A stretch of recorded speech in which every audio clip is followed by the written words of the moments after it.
if there's different areas of our life where we're going really well in, like it can seem like, oh yeah, these areas are a really strong point for us, but then there's also areas that are going as well. And so we try and create balance through that and help people identify that, like where they're going well, where they're not, and then give them the tools in order to be able to succeed in life.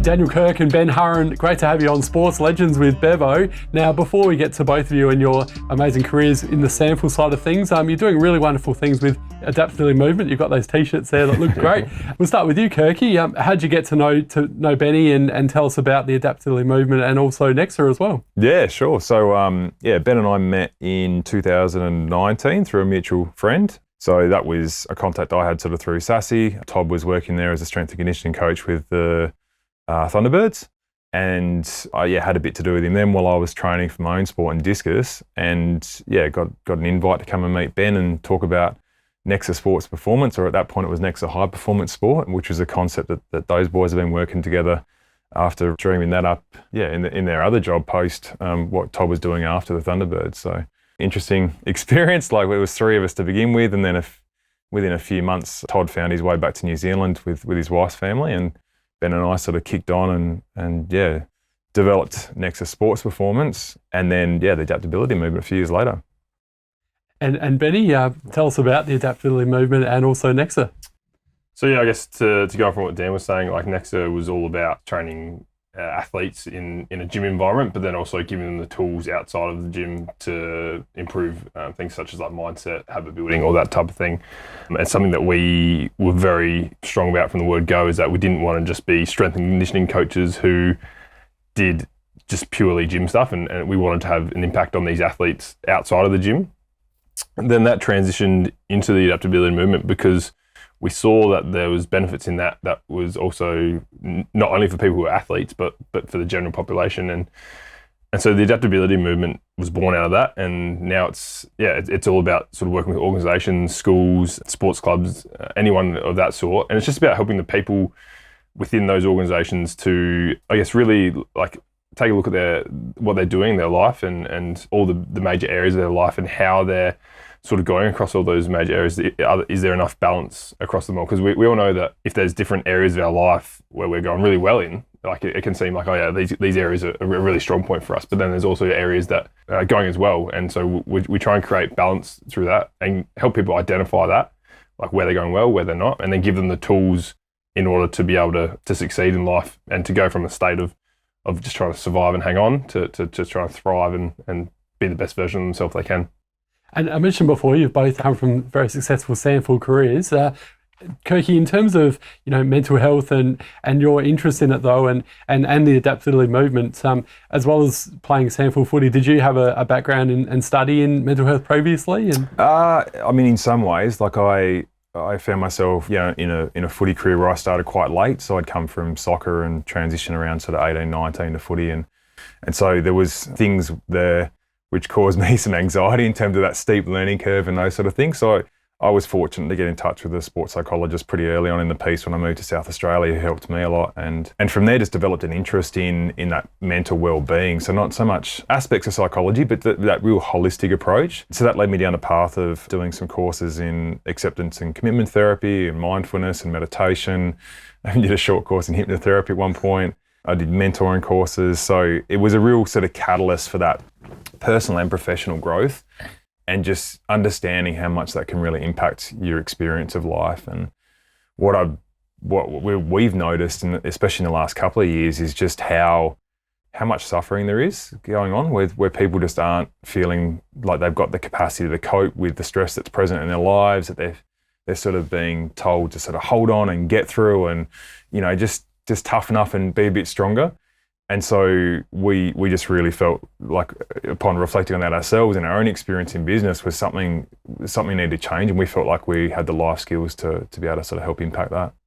And Ben, in terms of your own footy career, have you sort of dealt with mental health in the past, and what's your sort of passion for wanting to do things with the Adaptability Movement as well with the mental health space? So I guess myself personally, like Dan and I have similar stories in some regard. We both had injuries that sort of hampered our football careers, and Dan more than me, because he's ultimately ended up in him not being able to play anymore. But when I was young, fortunate enough to be on the Sydney Swans list, and yes, basically my whole time there I spent injured. So a lot of the time was actually spent in the gym with coaches, and also with we had a sports psychologist there as well, who I did a lot of stuff with as well. And it probably wasn't until I went to uni and I was studying human movement that I really looked more into, I guess, the psychology of sport and how our mind can actually impact performance. And it really, I remember doing an assignment, and it was around visualization, and it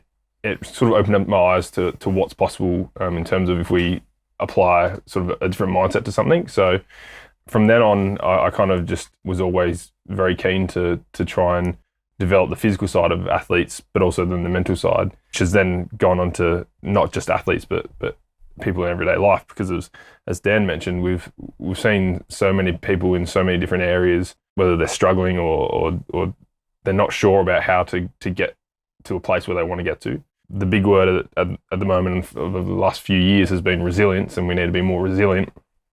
Whereas we see resilience as more as you're holding on, you're just trying to sort of protect yourself against things that are getting thrown your way, and then you have to try and bounce back from that. Whereas adaptability is all about, okay, stuff's getting thrown your way. How can we learn from that opportunity, from that experience, and create opportunities out of that? So we're not just constantly going back and forth on that hamster wheel. We're actually finding ways to seek opportunities and create more from that. And Kirky, like Benny just mentioned before, you had a wonderful career with the Eagles and also with the Bays. Got to play in a grand final, unfortunately losing one we won't talk about. But but hey, you got to play at a very high level anyway, which is a credit to both you guys. But you had some horrible injuries which hampered your career, and in the end ultimately ended your career. But then you've gone on to compete for Australia in discus in F44, which is a wonderful achievement. Tell us about your own battles with mental health and those injuries that you suffered during your career. Yeah, look, they were pretty profound. I think, I don't know what other people sort of think of this, but I think there's different phases through your lives in there, and they're generally sort of by decades, aren't they? Sort of, your teens and then your 20s and your 30s and whatnot. And I think there's different challenges mentally that you experience through all of them.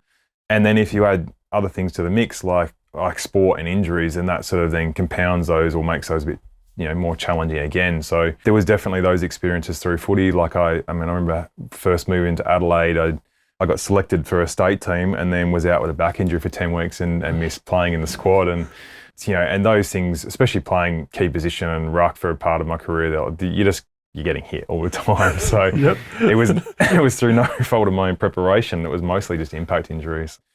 So it was pretty significant. And then obviously the big part to my story, at least during the footy career, was it coming to an abrupt conclusion after an unfortunate landing and then some very very ordinary surgery, which seemed to only compound the problem afterwards. So, look, I was 29. I was just like you say, moving to a new club, like with all this sort of hope for sort of reinvigorating the career in a better environment at that time. And life changed really quickly for me. Like I ended up having 6 surgeries over 2 years. I was in the emergency room twice during that period with severe reactions to interventions we tried to try and heal the ankle. And nothing really went to plan. So it teaches you a lot about yourself. The lessons you learn from an experience like that, they're invaluable, because like when else do you get put in a pressure cooker like that where you have to adapt?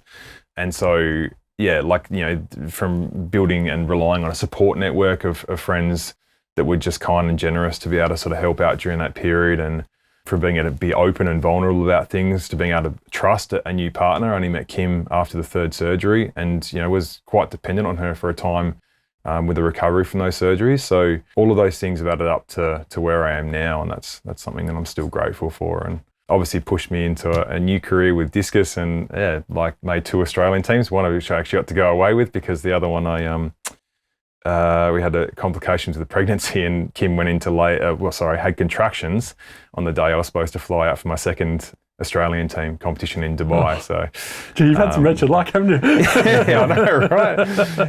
The universe is trying to tell me something, that maybe there's a bigger career outside of sport for me.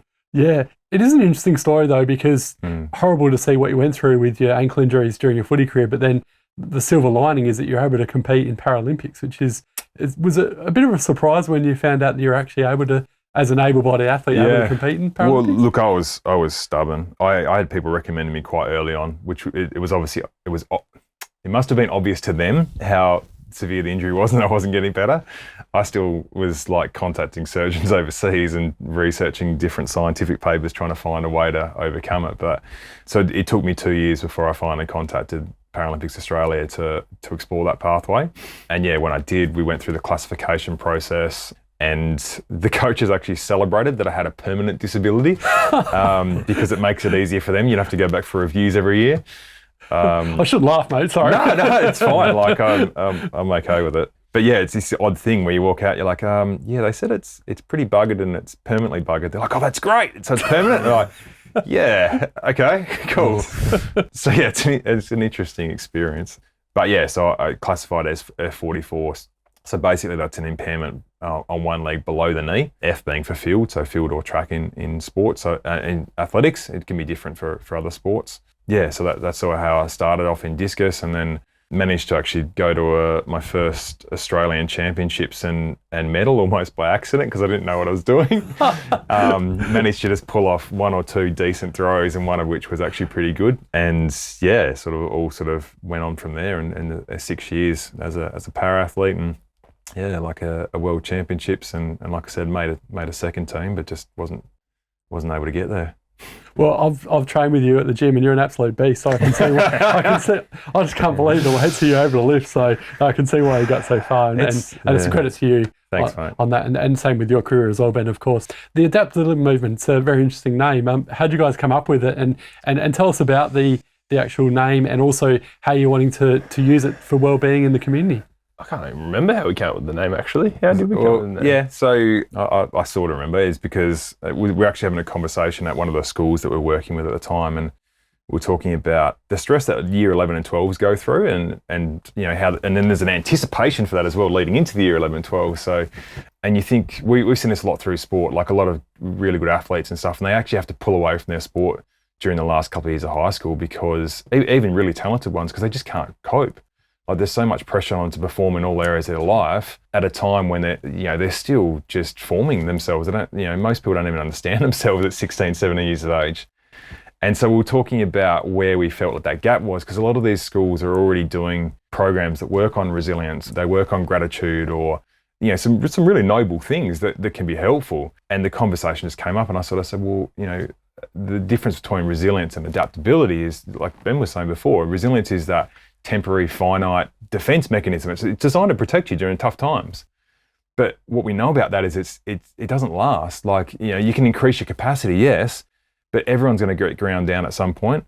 And so the adaptability is like, as Ben was saying, it's that it's the ability to go from, like he said, surviving, to being able to create opportunity through change. So rather than sort of going, oh crap, like everyone's piling on, it's like, actually there's an opportunity here which I can sort of make something out of. And it's a pretty unique skill, but it shouldn't be. This should be something we're teaching in schools. And it became pretty obvious that this was something we need to explore further. The more we had these conversations, the more the word adaptability came up. And Ben and I were sort of workshopping it and stuff, and because of that sports science background, we sort of didn't want to lose that altogether because of the sport and everything else. And I actually give credit to my co-founder here, and he's like, what about the adaptability movement? I was like, ooh, I like it, the double play on words. Yeah. It's a movement because we're trying to change something, but it's also that movement from our sports backgrounds and from that sports science sort of background as well. Yeah, and I think that like what we're trying to do with it is empower people to firstly stop and reflect on where they are currently.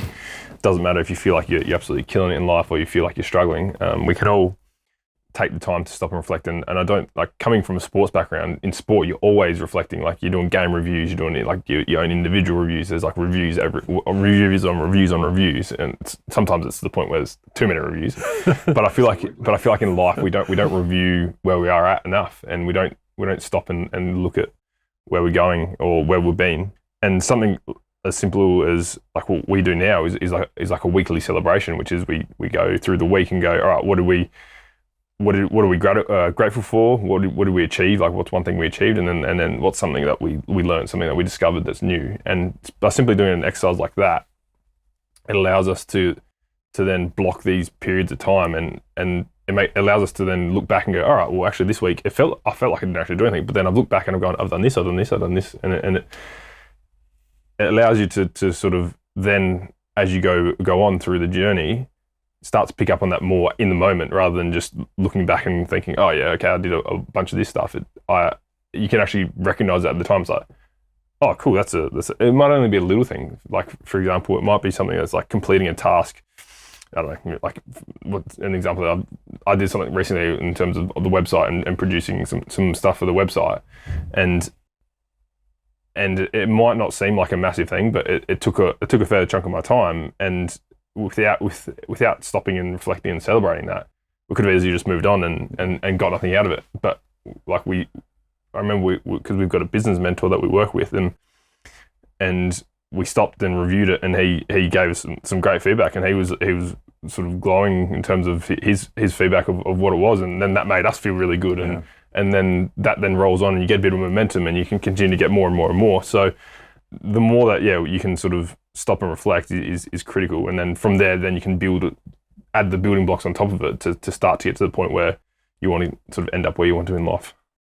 That's wonderful. And what plans have you guys got going forward? Because I know you do some really good things in terms of having an all men's catch up. And what other plans do you have going forward, Kirky? Are you going to go out to schools more often and go out to businesses? And what's the plans? Absolutely. So, we're working with the Brighton Surf Lifesaving Club at the moment with their community, and we're about to do some sessions with their youth squad as well. So that's been a terrific experience and something we're really grateful to be part of, a club that really wants to enhance their connection and develop more of that sort of abundance and adaptability within their community. Yeah, like you said, we've done, so there's two sort of fundamental ways that we work. We work with organisations, which like Ben said was, schools, clubs and businesses. But then also, on the individual level, we do some stuff with some men's work. So we do that in a way where it's like we do camps where we take men away to adapt and regenerate. So we teach them that sort of skill of just like refilling your own cup first and being able to, refuel in a way that you can go back and show up in all areas of your life. You can be the best father you want to be, you can be the best partner you want to be, be the best son, all those sort of things. So it's something that sort of we've just been exploring, my partner, Kim, she goes along to a women's circle and gets a lot of value out of the connection she shares in that environment. And so we sort of felt when it came to the individual work that we actually offer the organisational programs to individuals as well, but the men's work is something just a little bit separate that we do just to really help that mental well-being in that space as well, and just provide more connection where men can support each other. Yeah, and we do it in a way that as well, like as Dan mentioned, we do like men's tribe sessions and all that sort of stuff, but then we've recently just started as well, just even like a couple of times a week, just doing like sessions that any guy can just drop into. So we do on Monday mornings at 7 a.m. down at West Beach. I'm in the water down there, rain, hail or shine. It was impressive, right? It was definitely raining and no shine on last Monday, just gone. And again, it's like anyone can come down. It's a free thing. It's just to sort of like let people know that there are no barriers like to something as simple as that, just to try and be there and show up for people. And the idea of that is that it's uncomfortable and it gets people out of their comfort zone, and it's something that I don't think enough people do, is push themselves out of their comfort zone in a way that is like it's not dangerous to do. We're only going in there for 5-10 minutes. It's just something that it's just profound health benefits that come with it. Exactly. That's what I found. I started doing it in the last couple of years. Just I've read a few books and watched a few videos on Wim Hof. I don't know if you've heard of him, but the Iceman. Yes, I have heard of him. He's amazing. He does some pretty crazy stuff. That kind of inspired me to start doing it, and sort of did it all the way through winter last year. It's funny, and like I remember going, and then like you'd see people and they'd be like, "Yo, you're crazy! Like, what are you doing? Like, what are you doing in the water?" And it's like, it's actually funny because like you get out of the water and you feel amazing, and then you're like, well, actually, you're probably the crazy person for not doing it because I'm feeling amazing. Like it's unbelievable. So you have to be like careful of hypothermia though, Benny? As I said, it's only in there for maximum 10 minutes. So it's not to the point where, and it's not like, the water is never cold enough in Adelaide to talking about 16 to 18 degrees. So really, we're kind of lucky where we are. It's not. We're not down at the bottom of Tassie or something like where Dan grew up. No. Where it's I don't know what the temperature's down there for the water, but I'm presume it'd be A significantly lot colder. You didn't go on the water without a wetsuit in summer even. Yeah, so there's no risk of that because it's only a short period of time. But yeah, there are massive health benefits to it, and I encourage people to look into it more and try and understand it. And then we also do just at 12 o'clock on a Friday. We just do a lunch and coffee down at our local place.